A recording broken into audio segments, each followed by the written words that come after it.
Olá a todos! Welcome, welcome, welcome. Thank you so much for joining us for another student interview. I'm just going to wait for a thumbs up from my team to say that you can see me and hear me. Fantastic. If you are tuning in live, please leave us a comment saying hello, telling us where you are tuning in from. I can already see Gillian, Susie, Melanie, Diana, Paul. So lots of you tuning in, which is fantastic. We've been all struck down by flu in my house, so I'm really hoping I can get through this without a coughing fit. But I've got some water, and I'm looking forward to the session. I'm always so happy to sit down and do these interviews because I get to talk to a student who's made some really amazing progress with their Portuguese conversation skills. And it's really been such a joy to see this student in particular work through her work and the program itself with such enthusiasm.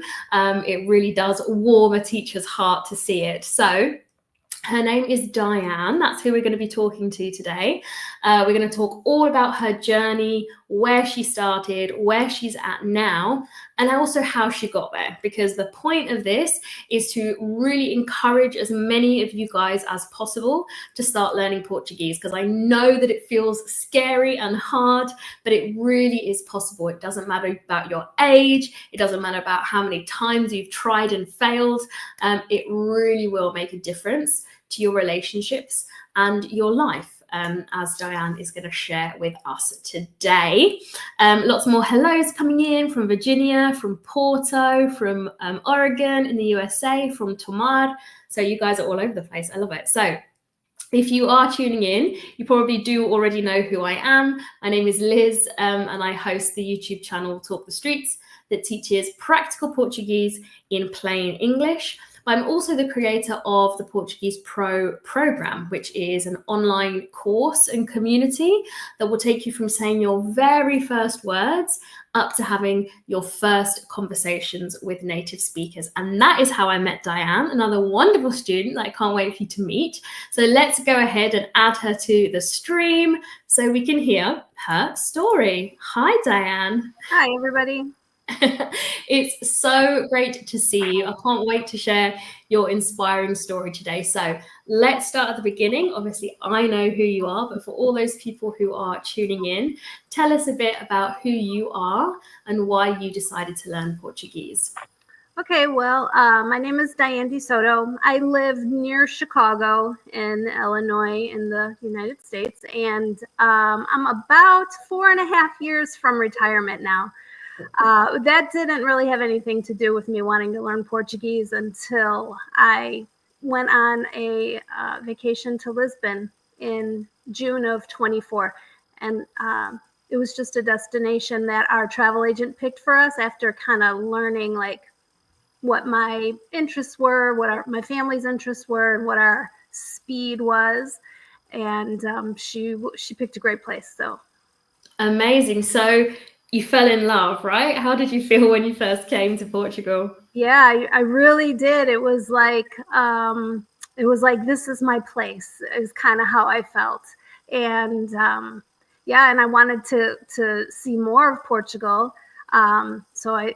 But we booked another trip as soon as we got back. So we went back in December of 24. So we were there for Christmas and New Year's. So we're going to hear all about that. So fell in love with Portugal. Retirement is not far off, so you want to be spending more time there.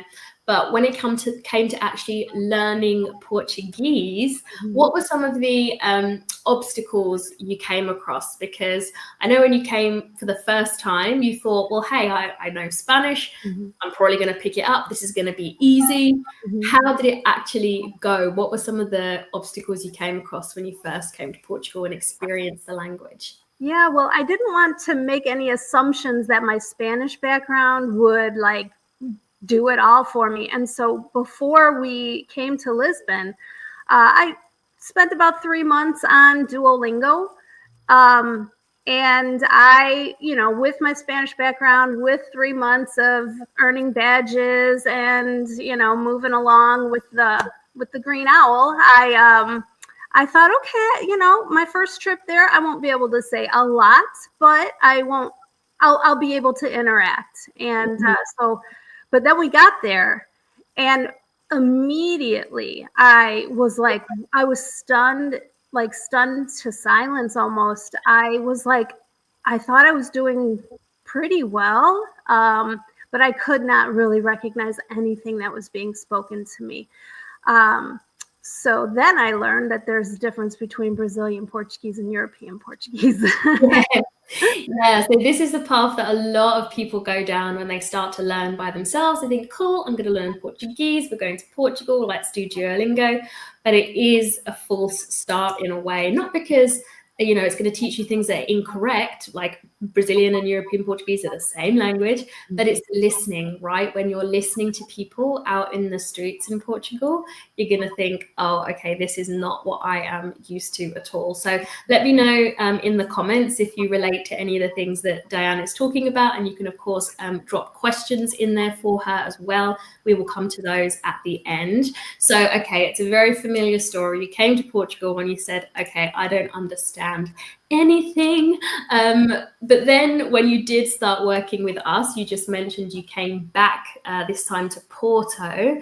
How did that go? What were you able to do that you couldn't do before? Immediately, I was able to have some really positive interactions. And, I wanted to interact more than just saying hello and goodbye and stuff like that. But I also, wanted to, function and not rely on people. But as soon as we got to the airport, got our luggage, my Wi-Fi on my phone wasn't working, so I couldn't get an Uber. But there's all these taxis out there. And so I was like, okay, I could do this. I could do this, And so we stepped outside with our luggage, and, a taxi driver immediately starts loading our stuff up. And I tell him the name of our hotel and ask him if he can bring us there. And then once we got into the vehicle, then I pulled out like the exact address, and I gave the whole thing to him in Portuguese. And without like looking at me like he couldn't understand me or anything, he was off. So I immediately felt positive. I immediately felt like I had accomplished something. That's so good. It must feel so good, right? Yeah, it really did. And then that took something out of me. The whole taxi ride to our hotel, I was still kind of silent because I was still pretty new at it. But I was planning in my head what I was going to say to him when he dropped us off. And by the end, I did. I apologized for not speaking during the ride, but told him all of this in Portuguese. I apologized for not speaking during the ride, but told him that I am learning Portuguese and I'm just still a little bit nervous. And he lit up, really appreciated that I put all of that together, and he really understood. And so it was just kind of a cool way to, start our trip. So I'm so glad. That's such a big difference from the first time you came and you felt really disheartened to now actually being able to communicate with people. Why was it important for you to learn the language? Well, I believe that interactions between people are really important, and it's so neat to be able to have more than just a sterile hello, goodbye, thank you conversation. One of the really great experiences that we had was in a restaurant, and one of the servers, as she was serving our food, she spilled a little bit of juice onto my son's jacket. So she came back immediately with like stain stick and a brush, and she was trying to work really hard to get this out. And I immediately I said, "Não faz mal," which, where did that come from? Just tripped off your tongue.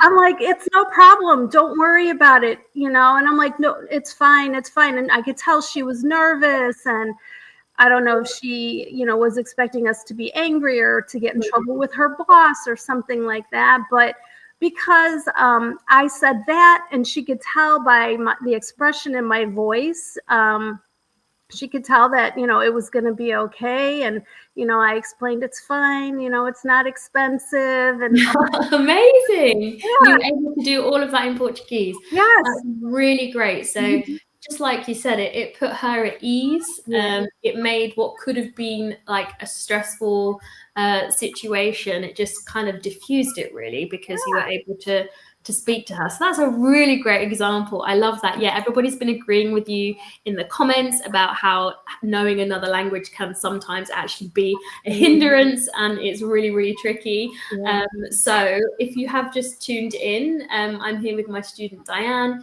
who's sharing her experience of learning Portuguese with us to give you guys the confidence to do the same. When she first came to Portugal, she couldn't understand a single thing, even though she was a Spanish speaker.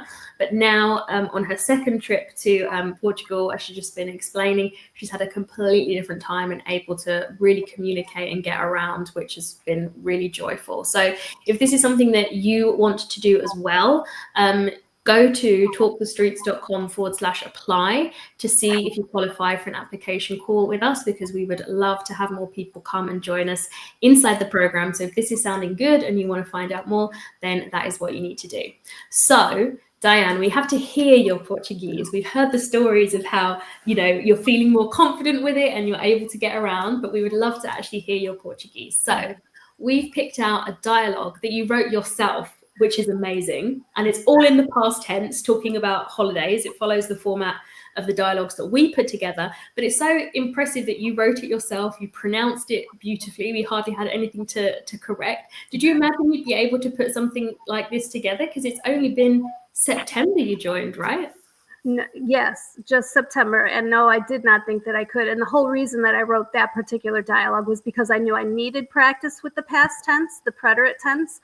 And so you have a couple dialogues in your program with the preterite tense, and I knew that I needed more practice, and everything in the dialogue is true. I did all of those things and ate all of those things when we were in Porto. So okay, fantastic. We have to go ahead and then listen to this. This is Diane's dialogue that she wrote and performed herself. Let's take a listen. Este inverno. Olá, João. Como foram as tuas férias de inverno? Olá, Maria. Foram ótimos. Fui ao Porto. E tu? Que bom. Adoro o Porto. Eu fui ao México. Nunca tinha estado lá antes. Uau, o que visitaste? Fui às praias, visitei algumas colinas maias, ouvimos música típica e vimos danças autênticas. E tu, o que fizeste no Porto? Explorei o centro histórico, visitei a Ribeira, Aveiro, a Costa Nova, Gaia. Também fizemos um passeio de barco no Douro e provamos vinho de Porto. Foi fantástico. Parece mesmo interessante. Estava muito frio no Porto. Sim, fazia frio de manhã, mas aqueceu rapidamente. Comeste alguma coisa especial no México? Comi tacos e tamales. E tu? Alguma comida típica no Porto? Claro, experimentei francesinha e bacalhau com natas. Bacalhau com natas é mesmo bom. Faz lembrar os jantares de Natal. Foi bom ouvir sobre as tuas aventuras. O México parece incrível. E o Porto também. Quem sabe um dia volto lá. Wow, this was so impressive. And I love that you actually created this about real stuff about yourself, so that when you're in this situation yourself, you can draw on this practice that you've been doing. And I could see as well, you were using both past tenses there to describe the weather. You were using the imperfect and then the past tense as well. How does it feel knowing that you can do this now? I mean, it feels great because that's real life things that I would want to say on the spot. And it's helping me when I'm with my speaking partner, which I know we're going to talk about next. But that kind of practice and the dialogues that you provide and the expressions that you put into real life context, it really makes all the difference. Love it. You're getting lots of praise in the chat as well, lots of clapping hands and people so impressed that you've done this in such a short amount of time. Talk to me about the Spanish pronunciation as well. Has it been tricky to switch to Portuguese pronunciation? Because you sounded really great there. There are usually some real giveaways with Spanish speakers, but it sounds like you've really picked it up well. Was that tricky? It was tricky at first. I didn't realize that I was doing a Spanish pronunciation until I started submitting pronunciation. And you and Eduardo were pointing out to me that I'm sounding very Spanishy, you know, and you pointed out exactly what I was doing, where my tongue was and was supposed to be and all that kind of stuff. And I understand all of that because, you know, Spanish is actually my second language. And so I understood when I was learning Spanish that I had to learn to put my mouth in a certain position and all of that. So then learning to do that with another language made sense.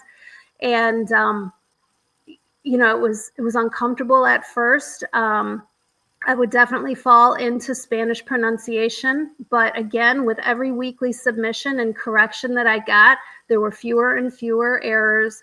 I was feeling more and more confident. I wanted more and more to work on. And I can hear a difference. And now when I do speak Spanish now, I feel myself switching over to Portuguese, and I have to consciously go back to Spanish at times. Yeah. But I think that that's a win. I think that means that I'm crossing over somewhere, you know.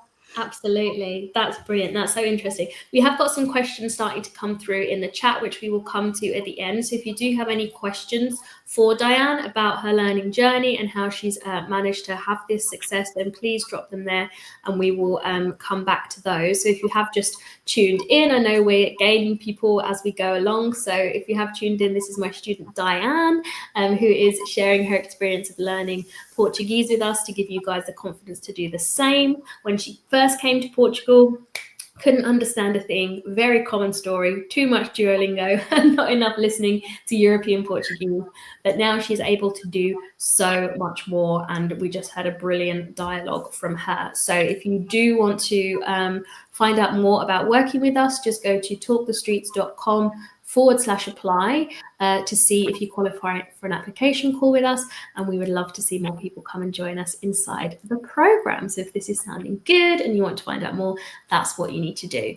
So Diane, your big challenge next is spontaneous speaking practice. So for those of you who don't know, this is the challenge that we set our students. We ask them to find a language learning partner who is a native speaker of Portuguese to actually practice what they have learnt and build up that skill of holding a conversation, because this is the hardest part, right? So we can memorize all of the verb conjugations and all of the vocabulary, but if it doesn't come out of your mouth when you're having a spontaneous conversation, then we haven't done our job. So can you tell us about how that process has been for you? Because I know a lot of people want to do this, but they're so put off because it seems so scary. Mm-hmm. So tell us about how you started conversation practice with a Portuguese speaker. Okay, so finding a partner at first, I wasn't really sure how that was going to work. It's a big, big world, and I didn't really know that anybody would want to help me, you know, but really once I, you know, used the resources that were shared in the Talk the Streets community, as well as by you guys, I found a tool that helps me find somebody who's exactly my age, who lives in Lisbon, who wants practice with English. And even with the time difference, we have managed to speak at least and sometimes more than once a week. And at first, I would sweat through the entire thing and be very, very nervous, make a lot of mistakes. But it was so great because my partner, her name is Sandra, she's learning English too. She's trying to practice her pronunciation and she's having trouble with the past tense. And so it was a give and take. And it was, it's really been a beautiful sort of a relationship that we've built, and a friendship too now. And I feel less awkward because I know that she's going through the same thing, and we're really kind of symbiotically helping each other. It's really great. I love that. So the tool you used was called conversation exchange, right? Yes. Because lots of people ask kind of, where's a good place? And lots of our students recently have had some good success with that. So like you said, you were able to filter for somebody your age and all of that kind of stuff, which I think really helps. So I'm so happy to hear, because this is the ideal, right? Learning a language is about building connections and making friends. So I'm so happy to hear that this has blossomed into a friendship with Sandra. Somebody has asked here, how does a speaking partner work if the other person is a learner? So just to give a quick recap on what we encourage you to do. So the person you're going to be doing the language exchange with wants to practice your native language. So for Diane, as she explained, the person she is doing this exchange with wants to practice English. So usually what I recommend is you guys would spend maybe 15 minutes in one language and then switch to the other. And just like Diane says, it's a give and take. So lots of people are scared to start this because they think, oh, no one's going to want to talk to me. But actually, you've got so much to offer the other person if they are trying to improve in your language as well. So I just want to remind everyone that it's a really wonderful, like, act of service that you can do for somebody else. And they're probably going to be just as nervous as you. So I'm really glad to hear that has been going well. We've just dropped the link to that particular platform down in the comments. So let's get to the next part then, Diane. What advice do you have for people who are watching right now who think, wow, okay, Diane's killing it. How do I do what she has done? I would say if you're here on this call, there's something that's pulling you toward needing maybe an interaction, like a live interaction piece. Like I said, I did Duolingo, realized that was different. Then I learned that there's European Portuguese. So I did find some other European Portuguese programs, and some of them are great, but there's not the live interaction. There's not the correction, the live correction where somebody is actually listening to you and helping you. They don't have the piece where they force you to find a speaking partner, even when you don't think you're ready. But then you realize, I got through it. And I actually, the way that I found Talk the Streets is because I found your YouTube videos, and I was relying on those for a little while too, because they're amazing. They're very, very helpful. But again, there was something missing. So then when I learned that you have the program, I had to get on the call with your person and ask my husband, like, can we do this? And I'm very glad, very, very glad that I found you. Awesome. And is he also learning as well? Yes, he is. Yeah, I'm a perfectionist, and when I put my mind on something, I go full hog on it. And he, he's a little loosey-goosey on it, but he is progressing. He is definitely progressing. And he wants to communicate more when we go our next time. We're coming back in July. We're actually coming to Lisbon in July. So amazing. Okay, so you've got your next milestone to hit then. Okay, so that's fantastic. So a couple of questions that have come in. One here from Stacey Williams says, how much time each week have you been dedicating to learning Portuguese? That's a really good question. We get that one a lot, and I know that it's different for everybody. So what's been the sweet spot that's worked for you, Diane? Yeah, so life happens, and I can't say that I block out this time to this time every day or 4 days a week or anything like that. But I had from the start made sure that I would complete at least 3 of your course, or 3 of your modules, not modules. Lessons. Yeah, 3 of your lessons per week at least. And then do other fun things. People started to share crossword puzzle links and other things like that. And just kind of sprinkle in a little bit here and there. And Disney music? I did, yeah, I did. Disney. I remember you posting about that. Yep. Yes, and then I now have a whole Spotify list dedicated to Portuguese songs, and I have some favorite singers from Portugal.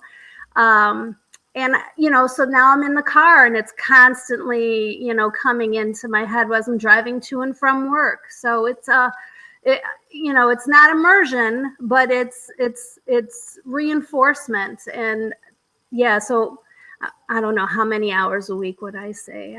I don't know, maybe 5 hours a week, but that's including the driving to and from work and stuff like that.